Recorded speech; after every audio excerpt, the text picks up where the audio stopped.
بسم الله الرحمن الرحيم ألف لام ميم صاد كتاب أنزل إليك فلا يكن في صدرك حرج منه لتنذر به وذكرى للمؤمنين اتبعوا ما أنزل إليكم من ربكم ولا تتبعوا من دونه أولياء قليلا ما تذكرون وكم من قرية أهلكناها فجاءها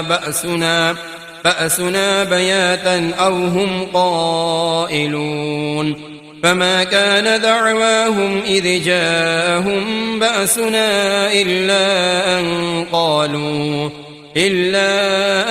قالوا إنا كنا ظالمين فلنسألن الذين أرسل إليهم ولنسألن المرسلين فلنقصن عليهم بعلم وما كنا غائبين والوزن يومئذ الحق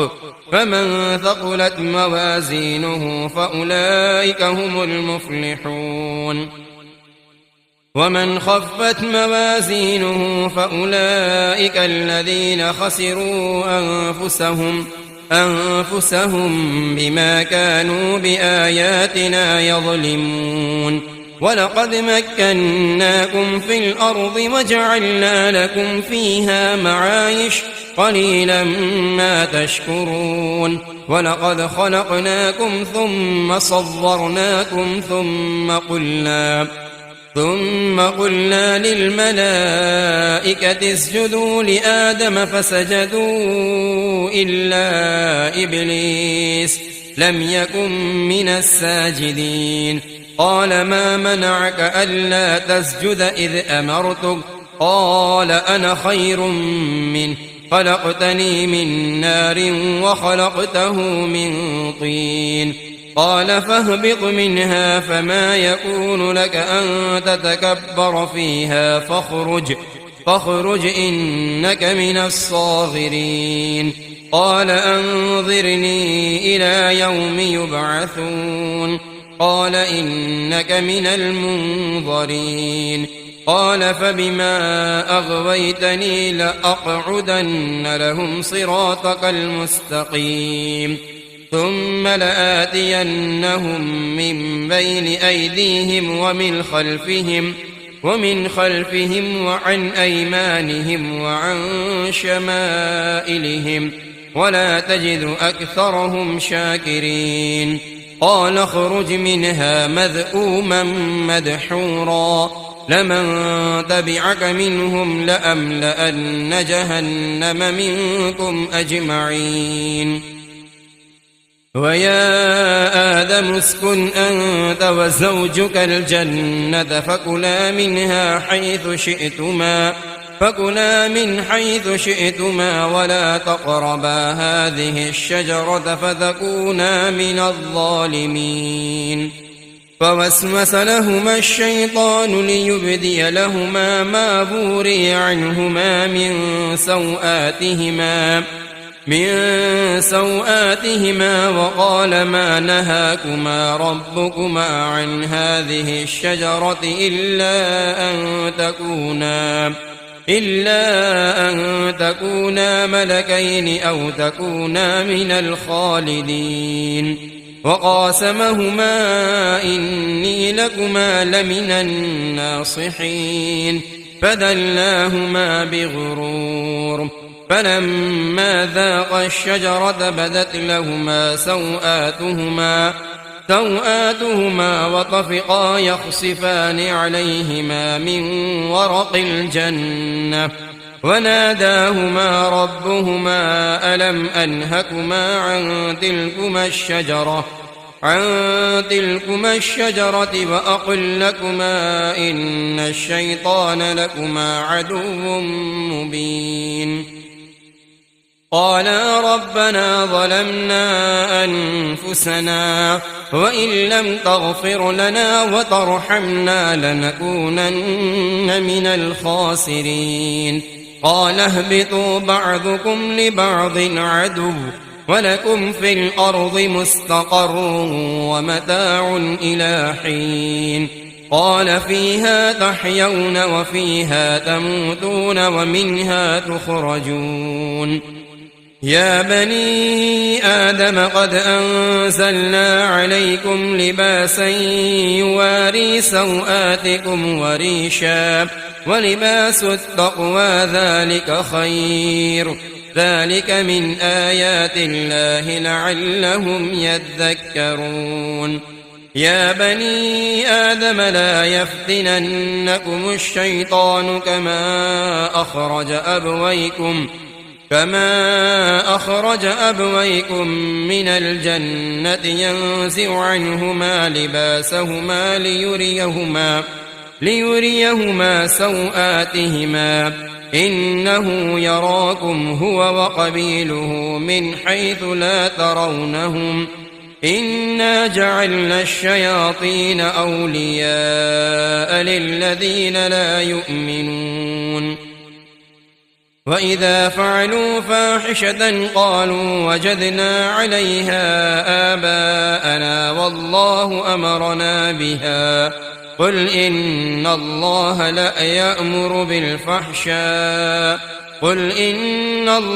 لا يأمر بالفحشاء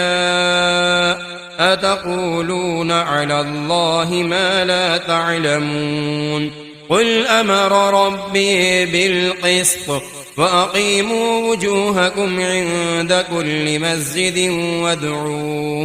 وادعوه مخلصين له الدين كما بدأكم تعودون فريقا هدى وفريقا حق عليهم الضلالة إنهم اتخذوا الشياطين أولياء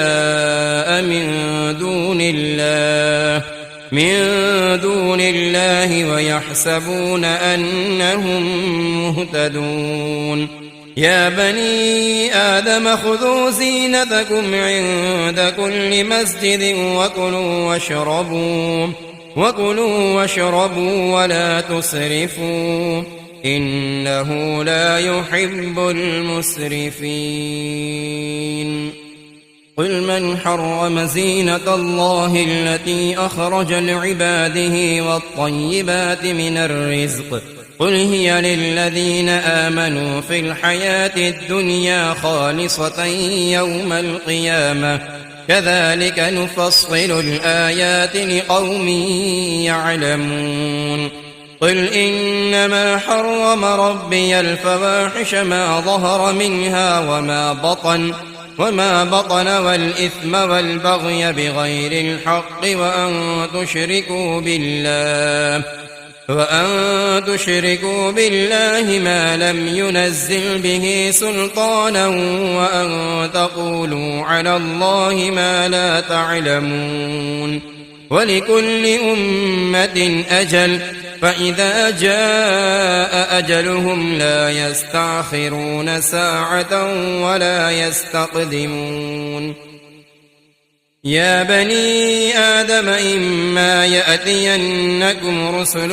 منكم يقصون عليكم آياتي فمن اتقى وأصلح فلا خوف عليهم ولا هم يحزنون والذين كذبوا بآياتنا واستكبروا عنها أولئك أصحاب النار هم فيها خالدون فمن أظلم ممن افترى على الله كذبا أو كذب بآياته أولئك ينالهم نصيبهم من الكتاب حتى إذا جاءتهم رسلنا يتوفونهم قالوا أين ما كنتم تدعون من دون الله قالوا ضلوا عنا وشهدوا على على أنفسهم أنهم كانوا كافرين. قال ادخلوا في قد خلت من قبلكم من الجن والإنس في النار كلما دخلت أمة لعنت أختها حتى إذا اداركوا فيها جميعا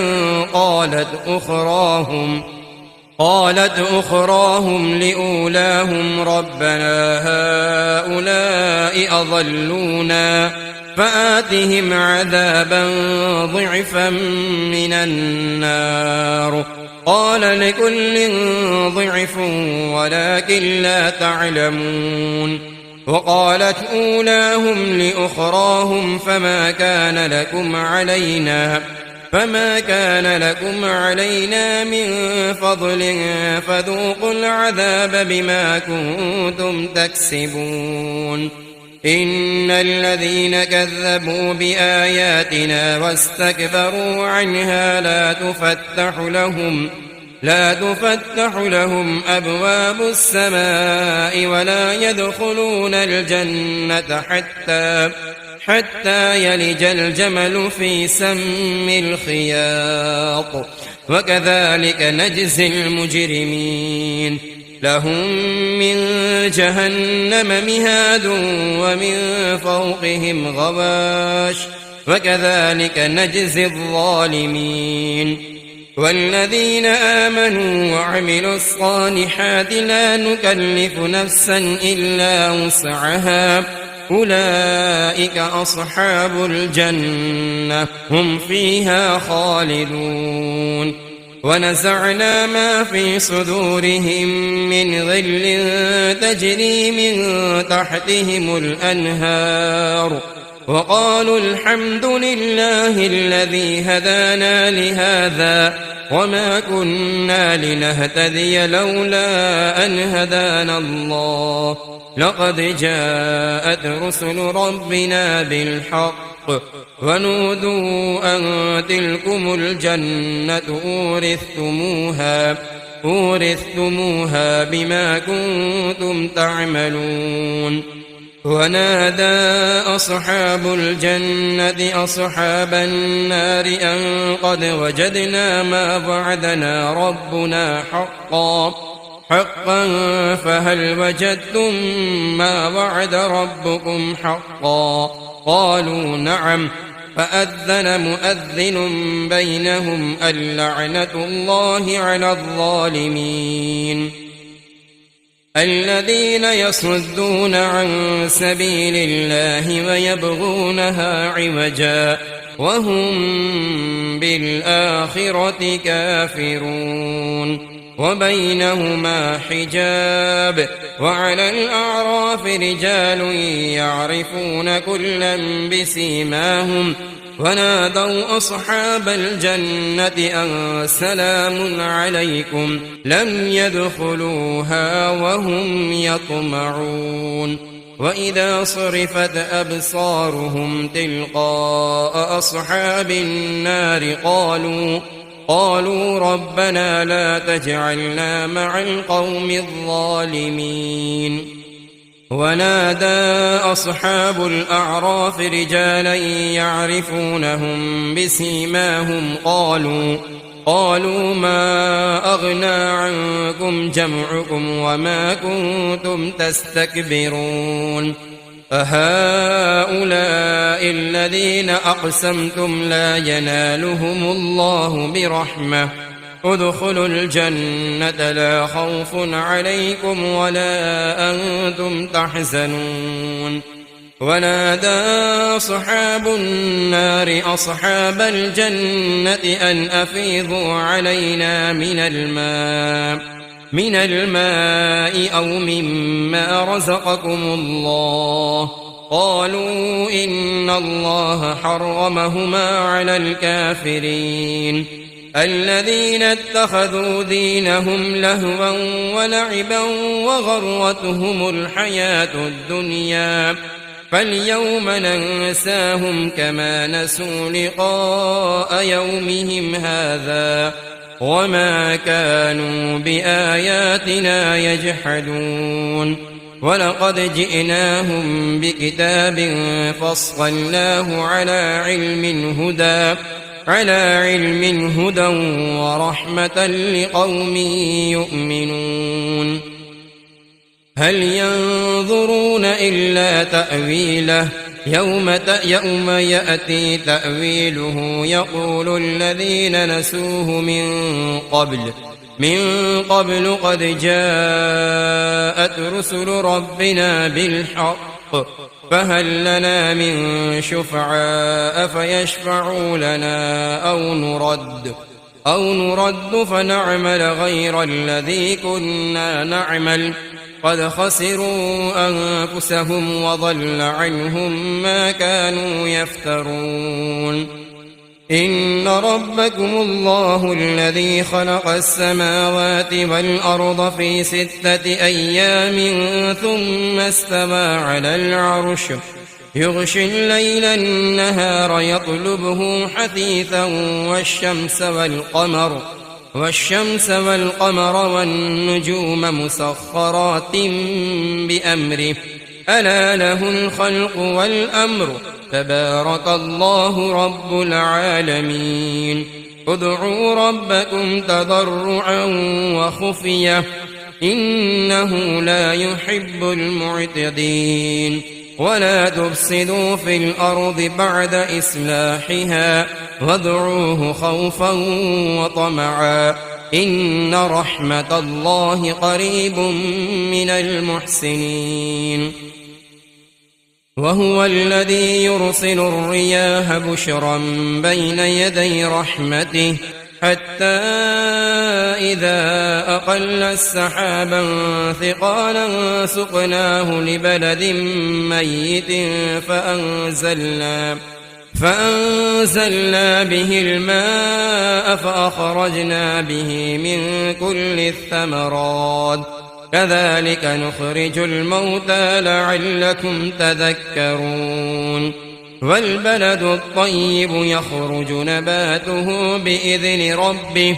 والذي خبث لا يخرج إلا نكدا كذلك نصرف الآيات لقوم يشكرون لقد أرسلنا نوحا إلى قومه فقال يا قوم اعبدوا الله ما لكم من إله غيره إني أخاف عليكم عذاب يوم عظيم قال الملأ من قومه إنا لنراك في ضلال مبين قال يا قوم ليس بي ضلالة ولكني رسول من رب العالمين أبلغكم رسالات ربي وأنصح لكم وأعلم من الله ما لا تعلمون أوعجبتم أن جاءكم ذكر من ربكم على رجل منكم لينذركم ولتتقوا ولعلكم ترحمون فكذبوه فأنجيناه والذين معه في الفلك وأغرقنا الذين كذبوا بآياتنا إنهم كانوا قوما عمين وإلى عاد أخاهم هودا قال يا قوم اعبدوا الله ما لكم من إله غيره أفلا تتقون قال الملأ الذين كفروا من قومه إنا لنراك في سفاهة وإنا لنظنك من الكاذبين قال يا قوم ليس بي سفاهة ولكني رسول من رب العالمين أبلغكم رسالات ربي وأنا لكم ناصح أمين أوعجبتم أن جاءكم ذكر من ربكم على رجل منكم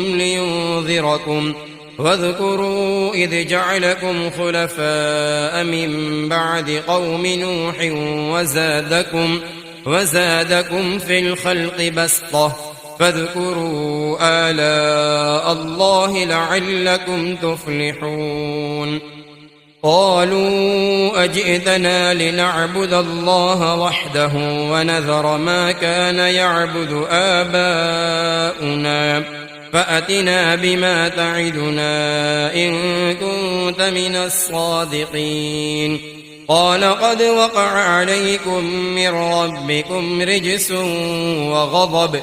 أتجادلونني في أسماء سميتموها أنتم وآباؤكم ما نزل الله بها من سلطان فانتظروا إني معكم من المنتظرين فأنجيناه والذين معه برحمة منا وقطعنا دابر الذين كذبوا بآياتنا وما كانوا مؤمنين وإلى ثمود أخاهم صالحا قال يا قوم اعبدوا الله ما لكم من إله غيره قد جاءتكم بينة من ربكم هذه ناقة الله لكم آية فذروها تأكل في أرض الله ولا تمسوها بسوء فيأخذكم عذاب أليم واذكروا إذ جعلكم خلفاء من بعد عاد وبوأكم في الأرض تتخذون من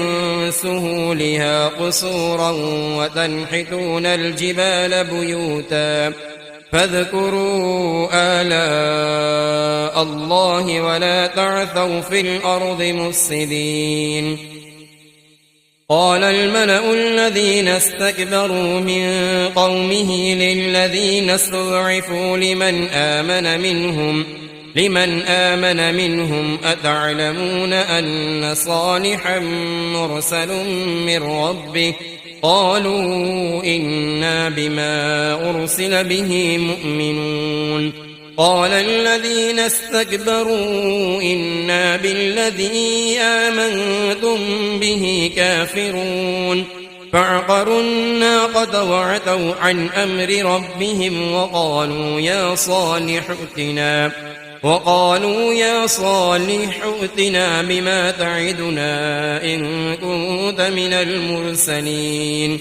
فأخذتهم الرجفة فأصبحوا في دارهم جاثمين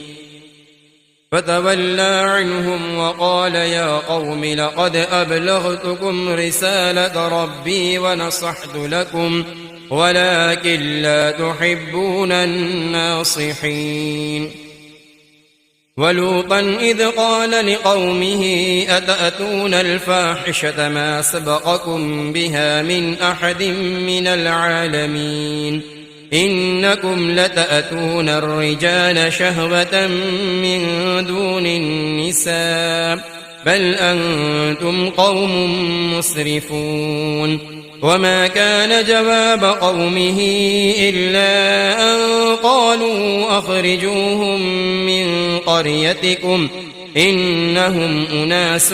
يتطهرون فأنجيناه وأهله إلا امرأته كانت من الغابرين وأمطرنا عليهم مطرا فانظر كيف كان عاقبة المجرمين وإلى مدين أخاهم شعيبا قال يا قوم اعبدوا الله ما لكم من إله غيره قد جاءتكم بينة من ربكم فأوفوا الكيل والميزان ولا تبخسوا الناس أشياءهم ولا تفسدوا في الأرض بعد إصلاحها ذلكم خير لكم إن كنتم مؤمنين ولا تقعدوا بكل صراط توعدون وتصدون عن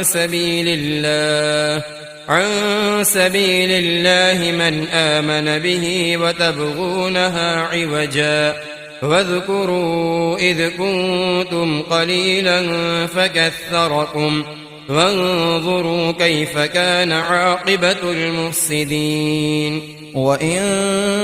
كان طائفة منكم آمنوا بالذي أرسلت به وطائفة لم يؤمنوا فاصبروا حتى يحكم الله بيننا وهو خير الحاكمين. قال الملأ الذين استكبروا من قومه لنخرجنك يا شعيب والذين آمنوا معك من قريتنا أو لتعودن في ملتنا قال أولو كنا كارهين قد افترينا على الله كذبا إن عدنا في ملتكم بعد إذ نجانا الله منها وما يكون لنا أن نعود فيها إلا أن يشاء الله ربنا وسع ربنا كل شيء علما على الله توكلنا ربنا افتح بيننا وبين قومنا بالحق وأنت خير الفاتحين. وقال الملأ الذين كفروا من قومه لئن اتبعتم شعيبا إنكم إذا لخاسرون فأخذتهم الرجفة فأصبحوا في دارهم جاثمين.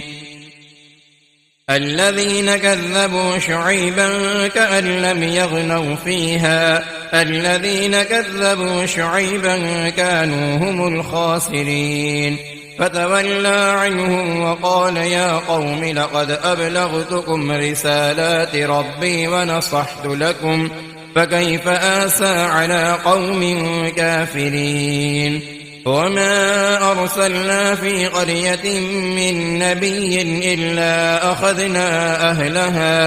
أهلها بالبأساء والضراء لعلهم يضرعون ثم بدلنا مكان السيئة الحسنة حتى عفوا وقالوا قد مس آباءنا الضراء والسراء فأخذناهم بغتة وهم لا يشعرون. ولو أن أهل القرى آمنوا واتقوا لفتحنا عليهم بركات من السماء والأرض ولكن كذبوا فأخذناهم بما كانوا يكسبون. أفأمن أهل القرى أن يأتيهم بأسنا بياتا وهم نائمون أفأمن أهل القرى أن يأتيهم بأسنا ضحى وهم يلعبون أفأمنوا مكر الله فلا يأمن مكر الله إلا القوم الخاسرون. أولم يهد للذين يرثون الأرض من بعد أهلها أن لو نشاء أصبناهم بذنوبهم ونطبع على قلوبهم فهم لا يسمعون. تلك القرى نقص عليك من أنبائها ولقد جاءتهم رسلهم بالبينات فما كانوا ليؤمنوا بما كذبوا من قبل كذلك يطبع الله على قلوب الكافرين. وما وجدنا لأكثرهم من عهد وإن وجدنا أكثرهم لفاسقين. ثم بعثنا من بعدهم موسى بآياتنا إلى فرعون وملئه فظلموا بها فانظر كيف كان عاقبة المفسدين. وقال موسى يا فرعون إني رسول من رب العالمين حقيق على ألا أقول على الله إلا الحق قد جئتكم ببينة من ربكم فأرسل معي بني إسرائيل. قال إن كنت جئت بآية فأت بها إن كنت من الصادقين. فألقى عصاه فإذا هي ثعبان مبين ونزع يده فإذا هي بيضاء للناظرين. قال الملأ من قوم فرعون إن هذا لساحر عليم يريد أن يخرجكم من أرضكم فماذا تأمرون؟ قالوا أرجه وأخاه وأرسل في المدائن حاشرين يأتوك بكل ساحر عليم. وجاء السحرة فرعون قالوا إن لنا لأجرا إن كنا نحن الغالبين. قال نعم وإنكم لمن المقربين. قالوا يا موسى إما أن تلقي وإما أن نكون نحن الملقين. قال ألقوا. فلما ألقوا سحروا أعين الناس واسترهبوهم وجاءوا بسحر عظيم. وأوحينا إلى موسى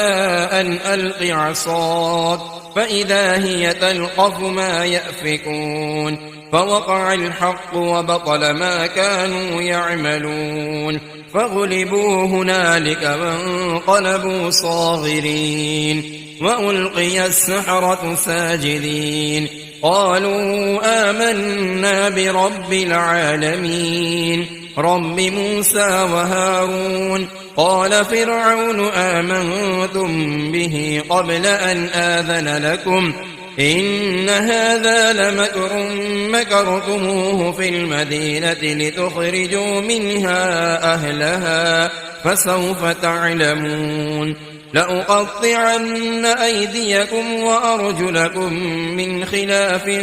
ثم لأصلبنكم أجمعين. قالوا إنا إلى ربنا منقلبون. وما تنقم منا إلا أن آمنا بآيات ربنا لما جاءتنا ربنا أفرغ علينا صبرا وتوفنا مسلمين. وقال الملأ من قوم فرعون أتذر موسى وقومه ليفسدوا في الأرض ويذرك وآلهتك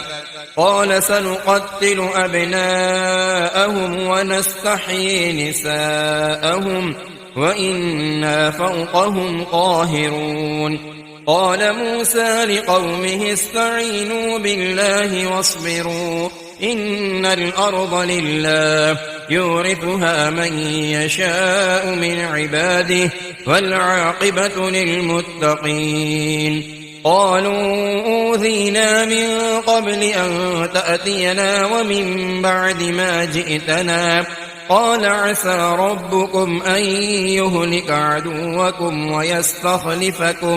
ويستخلفكم في الأرض فينظر كيف تعملون. ولقد أخذنا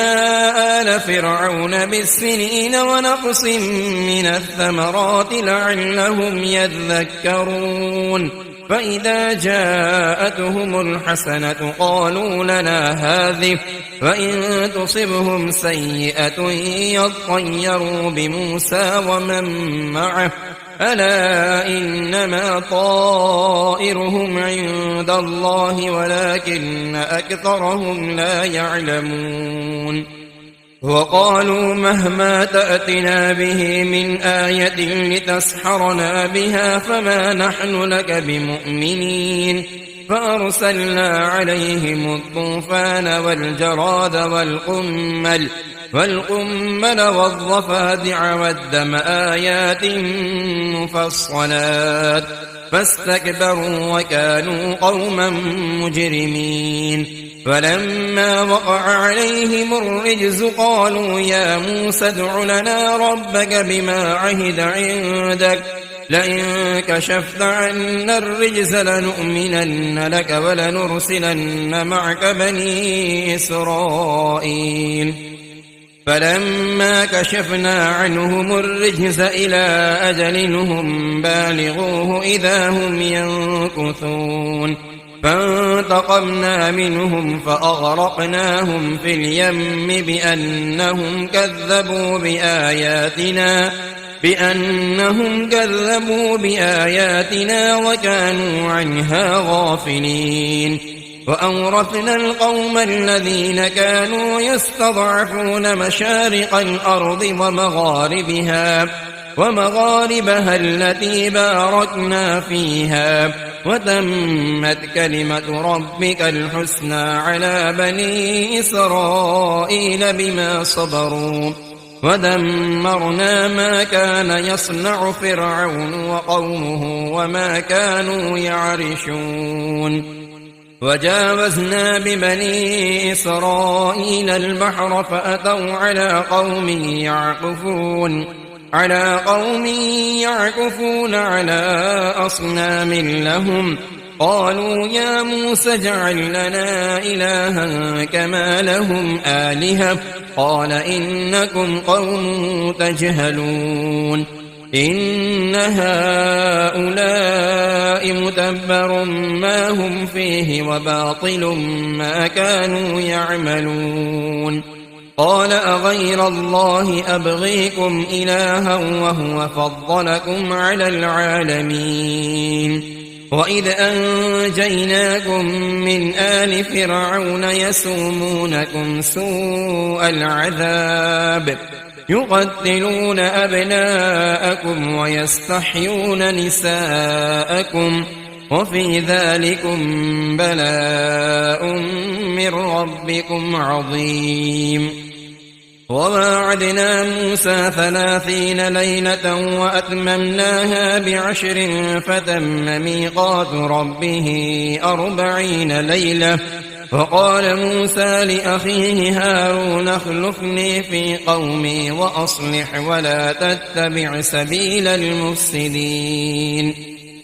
ولما جاء موسى لميقاتنا وكلمه ربه قال رب أرني أنظر إليك قال لن تراني ولكن انظر إلى الجبل فإن استقر مكانه فسوف تراني فلما تجلى ربه للجبل جعله دكا وخر موسى صعقا فلما أفاق قال سبحانك تبت إليك وأنا أول المؤمنين قال يا موسى إني اصطفيتك على الناس برسالاتي وبكلامي فخذ ما آتيتك وكن من الشاكرين وكتبنا له في الألواح من كل شيء موعظة وتفصيلا لكل شيء فخذها بقوة وأمر قومك يأخذوا بأحسنها سأريكم دار الفاسقين سأصرف عن آياتي الذين يتكبرون في الأرض بغير الحق وإن يروا كل آية لا يؤمنوا بها وإن يروا سبيل الرشد لا يتخذوه سبيلا وإن يروا سبيل الغي يتخذوه سبيلا ذلك بأنهم كذبوا بآياتنا وكانوا عنها غافلين والذين كذبوا بآياتنا ولقاء الآخرة حبطت أعمالهم هل يجزون إلا ما كانوا يعملون واتخذ قوم موسى من بعده من حليهم عجلا جسدا له خوار ألم يروا أنه لا يكلمهم ولا يهديهم سبيلا اتخذوه وكانوا ظالمين ولما سقط في أيديهم ورأوا أنهم قد ضلوا قالوا لئن لم يرحمنا ربنا ويغفر لنا لنكونن من الخاسرين.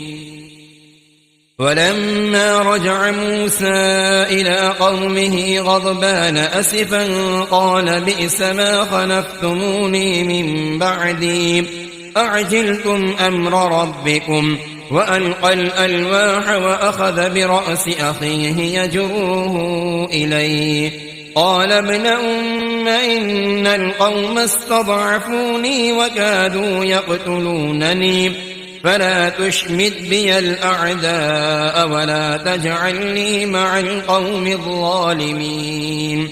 قال رب اغفر لي ولأخي وأدخلنا في رحمتك وأنت أرحم الراحمين.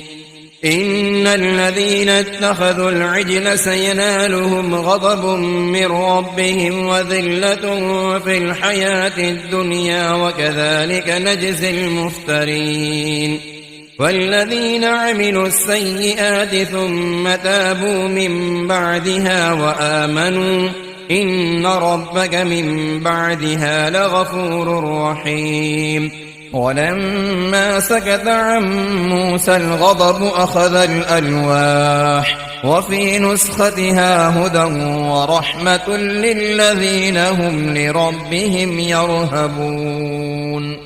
واختار موسى قومه 70 رجلا لميقاتنا فلما أخذتهم الرجفة قال رب لو شئت أهلكتهم من قبل وإياي أتهلكنا بما فعل السفهاء منا إن هي إلا فتنتك تضل بها من تشاء وتهدي من تشاء أنت ولينا فاغفر لنا وارحمنا وأنت خير الغافرين.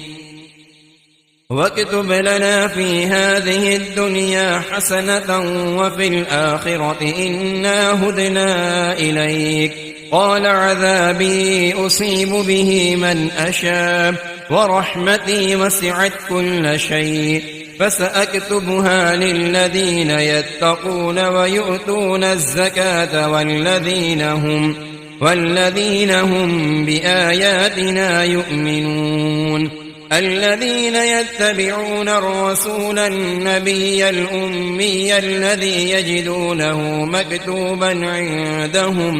مكتوبا عندهم في التوراة والإنجيل يأمرهم بالمعروف وينهاهم عن المنكر ويحل لهم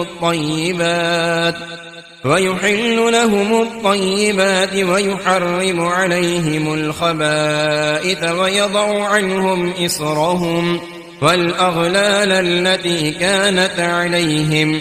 فالذين آمنوا به وعزروه ونصروه واتبعوا النور الذي أنزل معه أولئك هم المفلحون. قل يا أيها الناس إني رسول الله إليكم جميعا الذي له ملك السماوات والأرض لا إله إلا هو يحيي ويميت. فآمنوا بالله ورسوله النبي الأمي الذي يؤمن بالله وكلماته واتبعوه لعلكم تهتدون. ومن قوم موسى أمة يهدون بالحق وبه يعدلون. وقطعناهم 12 أسباطا أمما وأوحينا إلى موسى إذ استسقاه قومه أن اضرب بعصاك الحجر فانبجست منه 12 عينا قد علم كل أناس مشربهم وظللنا عليهم الغمام وأنزلنا عليهم المن والسلوى كلوا من طيبات ما رزقناكم وما ظلمونا ولكن كانوا أنفسهم يظلمون وإذ قيل لهم اسكنوا هذه القرية وكلوا منها حيث شئتم وقولوا حطة وادخلوا الباب سجدا نغفر لكم خطيئاتكم سنزيد المحسنين فبدل الذين ظلموا منهم قولا غير الذي قيل لهم فأرسلنا عليهم رجزا من السماء بما كانوا يظلمون فاسألهم عن القرية التي كانت حاضرة البحر إذ يعدون في السبت إذ تأتيهم حيتانهم يوم سبتهم شرعا ويوم لا يسبتون لا تأتيهم كذلك نبلوهم بما كانوا يفسقون وإذ قالت أمة منهم لم تعظون قوما الله مهلكهم أو معذبهم عذابا شديدا قالوا معذرة إلى ربكم ولعلهم يتقون فلما نسوا ما ذكروا به أنجينا الذين ينهون عن السوء وأخذنا الذين ظلموا بعذاب بئيس بما كانوا يفسقون فلما عتوا عما نهوا عنه قلنا لهم كونوا قردة خاسئين وإذ تأذن ربك ليبعثن عليهم إلى يوم القيامة من يسومهم سوء العذاب إن ربك لسريع العقاب وإنه لغفور رحيم وقطعناهم في الأرض أمما منهم الصالحون ومنهم دون ذلك وبلوناهم بالحسنات والسيئات لعلهم يرجعون فخلف من بعدهم خلف ورثوا الكتاب يأخذون عرض هذا الأدنى ويقولون سيغفر لنا وإن يأتهم عرض مثله يأخذوه ألم يؤخذ عليهم ميثاق الكتاب ألا يقولوا على الله إلا الحق ودرسوا ما فيه فالدار الآخرة خير للذين يتقون أفلا تعقلون والذين يمسكون بالكتاب وأقاموا الصلاة إنا لا نضيع أجر المصلحين وإذ نتقنا الجبل فوقهم كأنه ظلة وظنوا أنه واقع بهم خذوا ما آتيناكم بقوة واذكروا ما فيه لعلكم تتقون وإذ أخذ ربك من بني آدم من ظهورهم ذريتهم وأشهدهم على أنفسهم ألست بربكم قالوا بلى شهدنا أن تقولوا يوم القيامة إنا كنا عن هذا غافلين أو تقولوا إنما أشرك آباؤنا من قبل وكنا ذرية من بعدهم أفتهلكنا بما فعل المبطلون فكذلك نفصل الآيات ولعلهم يرجعون واتل عليهم نبأ الذي آتيناه آياتنا فانسلخ منها فأتبعه الشيطان فكان من الغاوين ولو شئنا لرفعناه بها ولكنه أخلد إلى الأرض واتبع هواه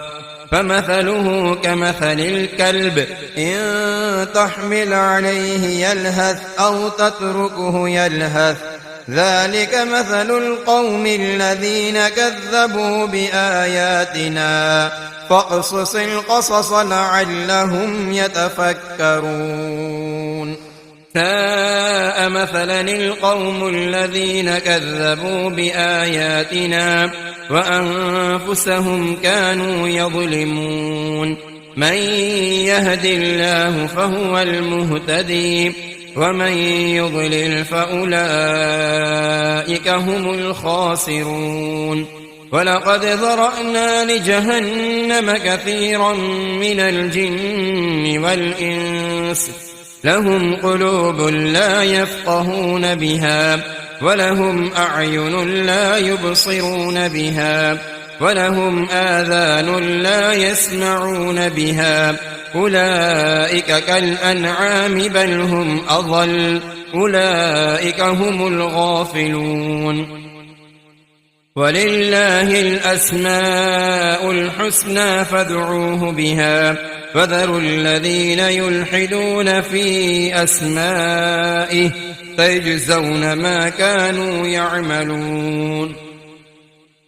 وممن خلقنا أمة يهدون بالحق وبه يعدلون والذين كذبوا بآياتنا سنستدرجهم من حيث لا يعلمون وأملي لهم إن كيدي متين أولم يتفكروا ما بصاحبهم من جنة إن هو إلا نذير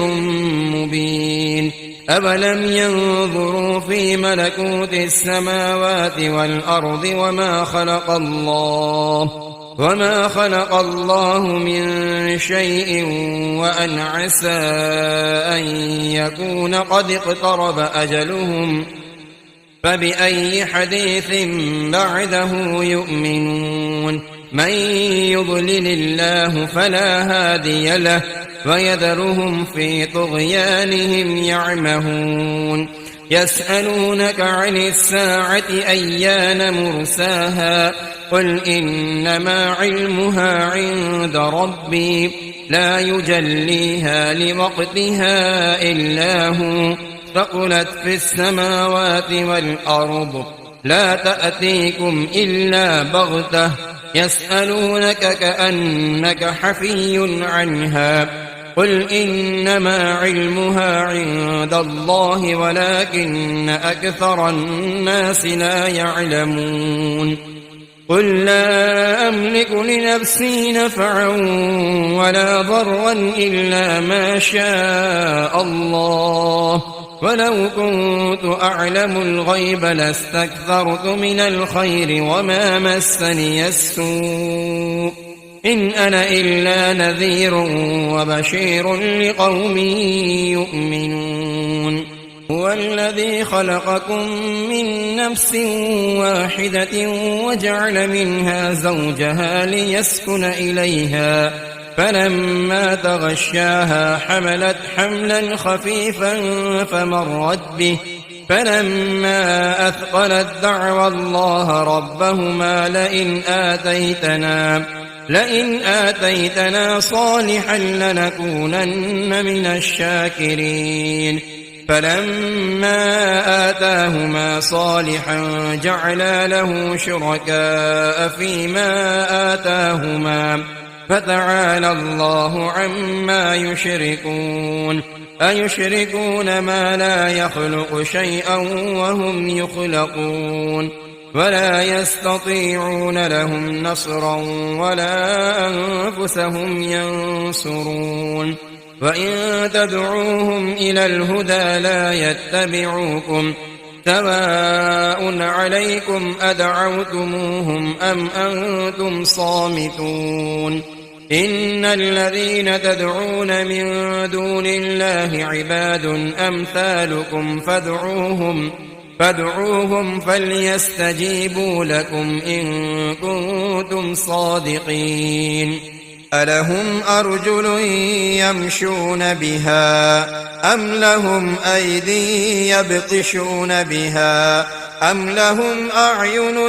يبصرون بها أم لهم آذان يسمعون بها قل ادعوا شركاءكم ثم كيدوني فلا تنظرون إن وليي الله الذي نزل الكتاب وهو يتولى الصالحين والذين تدعون من دونه لا يستطيعون نصركم ولا أنفسهم ينصرون وإن تدعوهم إلى الهدى لا يسمعون وتراهم ينظرون إليك وهم لا يبصرون خذ العفو وأمر بالعرف وأعرض عن الجاهلين وإما ينزغنك من الشيطان نزغ فاستعذ بالله إنه سميع عليم إن الذين اتقوا إذا مسهم طائف من الشيطان تذكروا فإذا هم مبصرون وإخوانهم يمدونهم في الغي ثم لا يقصرون وإذا لم تأتهم بآية قالوا لولا اجتبيتها قل إنما أتبع ما يوحى إلي من ربي هذا بصائر من ربكم وهدى ورحمة لقوم يؤمنون وإذا قرئ القرآن فاستمعوا له وأنصتوا لعلكم ترحمون واذكر ربك في نفسك تضرعا وخيفة ودون الجهر من القول بالغدو والآصال ولا تكن من الغافلين إن الذين عند ربك لا يستكبرون عن عبادته ويسبحونه وله يسجدون